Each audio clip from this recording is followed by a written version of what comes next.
I'm going to be ranking 10 more undrafted players in the NBA today, so get ready for some exhilarating stories of relentless determination in part 2 of our series displaying undrafted sensations.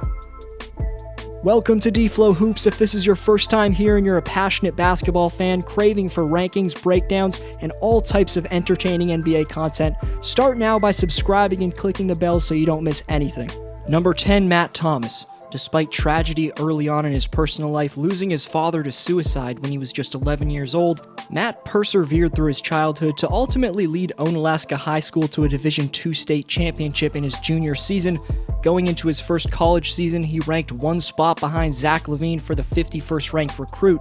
Unfortunately, then at Iowa State, Thomas averaged under 6 points per game in his first 2 seasons, which included getting a DUI in his sophomore year. So even after Matt stepped up his play to close out his college career, in 2017, NBA GMs had questions about the sharpshooter's past. He went undrafted, clinched the Summer League title shooting 8 of 9 from 3, but still no team signed Thomas. So he signed in Spain's Liga ACB, where with his second club team, Valencia, he led them to their 4th ever Euro Cup, was second on the team in scoring, and had an effective 3-point field goal percentage of 99% when left wide open. That earned him the nickname Mr. 99%, and his play gained the attention of Toronto's savvy front office. Nowadays, the Raptors' rookie snipers had limited minutes, which is why he's not ranked any higher, but has been damn efficient in the time he's been given. Number 9, Kent Bazemore. Now on his 6th different team, the Kings are 10-6 since picking up the veteran guard. Flashing back to 2012, Bazemore's last college season saw him shoot the lowest percentage of his 4-year-old Dominion tenure, and despite winning CAA Defensive Player of the Year in his junior and senior season, he went undrafted, but spent the Summer League on a squad next to Klay Thompson, Harrison Barnes, and Draymond Green. However, his first few years in the Bay were spent carving out a reputation as a barely playing, frenetically enthusiastic bench guy, and especially after a 23-game 2013-14 season in LA where he suffered a torn tendon, it didn't seem like Kent's career would last very long. In an early fall signing, the Hawks gave him a chance, and he's displayed his solid shot-making but scrappy defensive repertoire, which has kept him on an NBA floor ever since. From 2015 to 17, he helped ATL complete a mark of 10 straight playoff appearances, which had been active since 2007. Flashing forward, and Bazemore was just traded for to be a piece that gets sacked down to those very playoffs. Number 8, Maxi Kleber. Following 5 years in the BBL, it'd take another 3 years overseas for German product Maxi to get a chance in the NBA after going undrafted in 2014. Then, similarly to Matt Thomas, Kleber's Euro Cup tournament performance gave him the attention he needed to get an NBA opportunity as he made the All-Euro Cup second team. But unlike Mr. 99%, the opportunity was an unguaranteed contract where Maxi had to earn his way to receive a legit roster spot in training camp. Not only did Maxi make the team in 2017, but he appeared in 72 games while averaging over 16 minutes per game and being an integral piece to Rick Carlisle's system. Jumping to his 3rd season in the best pro ball league in the world, and Kleber's boosted his points per game in each season, and in the modern 3-point shooting style of the NBA, his game as a stretch big is a perfect fit for it. Number 7, Alex Caruso. Winning SEC All-Defensive Team honors at Texas A&M as a senior in 2016 and becoming the school's all-time leader in steals and assists, gained Caruso's name little traction among front offices. He spent 1 full season on OKC's G League team, was then scouted by the South Bay Lakers, played 2 years up and down from LA and the minors, dunked on Kevin Durant, before finally this past summer getting his guaranteed deal with the Lakers. As I mentioned last Thursday in my Laker video, Caruso's a top statistically valued defender at his position, and that's staggering considering after high school he was ranked the 100th best recruit entering college, and of course went undrafted entering the NBA. Number 6, Danuel House Jr. He was Caruso's teammate at Texas A&M, and it seemed House was never going to find security in the pros. Throughout the first 3 seasons of his career, Danuel played up but mostly down between the G League. In 2016-17, he signed a 2-way deal and played 1 game in Washington. The next year, he signed the same type of contract in Phoenix and played 23 games. Each of those contracts were 1-year deals, and Danuel wouldn't sign another 2-way contract until December of the next season, this time with Houston, and finally in March, House Jr. had his contract converted into a standard NBA deal. And Danuel was ready to capitalize. He shot over 45% on around 5 attempts each night for the rest of the season, which led to a 3-year, $11 million extension with Houston on June 30th, and for the efficient 3-and-D presence for over 30 minutes he brings to the table in 2019-20, that contract seeming like an absolute steal for Houston. Next is your top 5, but quick shout out to A Dude, who mainly credits LeBron and AD for his reasoning that the Lakers are winning the West, but also the fact that no other team has a roster complete with veterans like they do. Top comment on the question coming up gets next video shout out. Last year's winners, hang tight, you'll receive your rewards in the very near future. Number 5, Dorian Finney-Smith. The theme of 4-year college players being overlooked continues in our second undrafted ranking, and Finney-Smith was all SEC second team with the Gators in both 2015 and 16.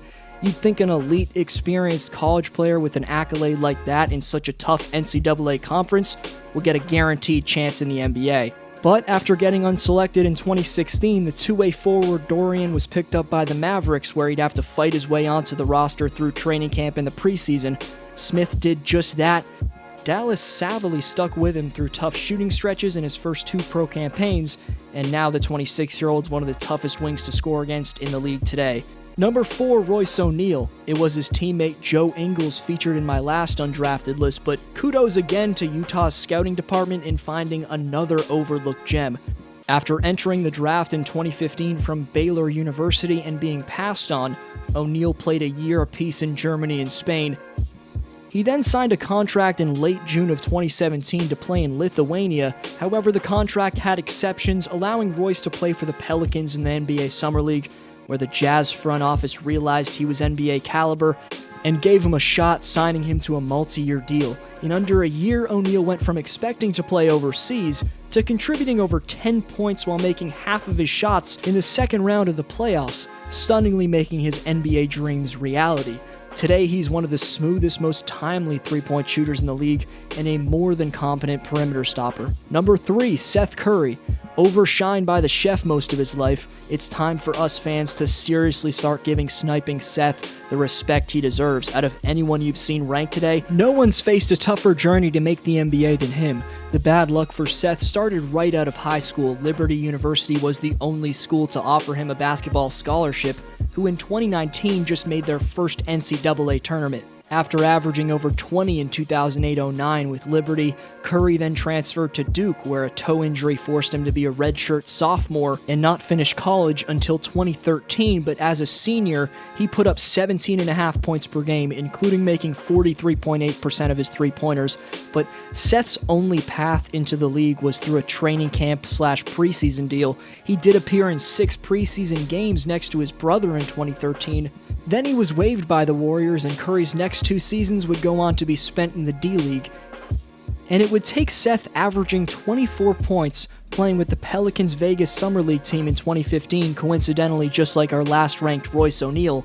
But that's where Curry would shoot the lights out and earn a guaranteed contract with the Sacramento Kings. Fast forward to 2020, and in Seth's second stint with the Mavericks, he's averaging career highs in percentages, is second in league-wide three-point percentage, and in his last 10 before an ankle sprain was averaging over 19 points per game. Number 2, Daniel Theis. Currently 6th in league-wide defensive real plus-minus. After the All-Star break, the Celtics centers averaged nearly 14 points, over 8 boards on 62.8% from the field. Nearly 7 years ago, Theis was an early entry candidate into the 2013 NBA draft after playing 4 years professionally in his home country of Germany. Nothing came from it, and in 2014, he went back to his home country and won the BBL Best Young Player Award, which followed by Theis pursuing an NBA roster spot with the Wizards Summer League team. It didn't pan out. Daniel again returned to the BBL, where he led his team to his first ever German League championship, re-signed for a couple more years, then won another 2 titles with B. Rose Bamberg.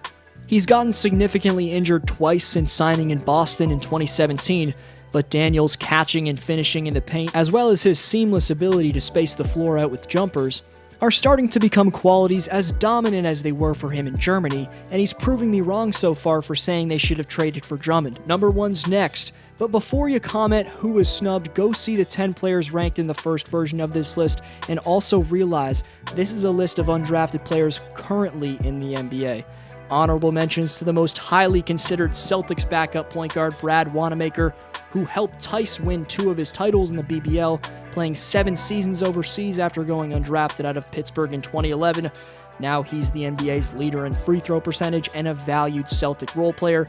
And quickly, another 4 current players who were undrafted 4-year college players. In the valued 3-and-D wing for the second-seeded Nuggets, Torrey Craig, speedy Wizards guard Ish Smith, smooth up-and-coming scorer in San Antonio's Bryn Forbes, and the currently injured but still deadly 14-year veteran JJ Barea, who'd maybe be one of the greatest undrafted players of all time, which is a list potentially for another day, but this video ranks current value. Number 1, Christian Wood. Detroit's big man outstandingly is right in the midst of the very best players at his position in real plus-minus, and more than earns the number 1 ranking. Wood's recently also starting to take over games with his versatile scoring and rebounding consistently. Just drool over the man's beastly numbers in his last 10 games.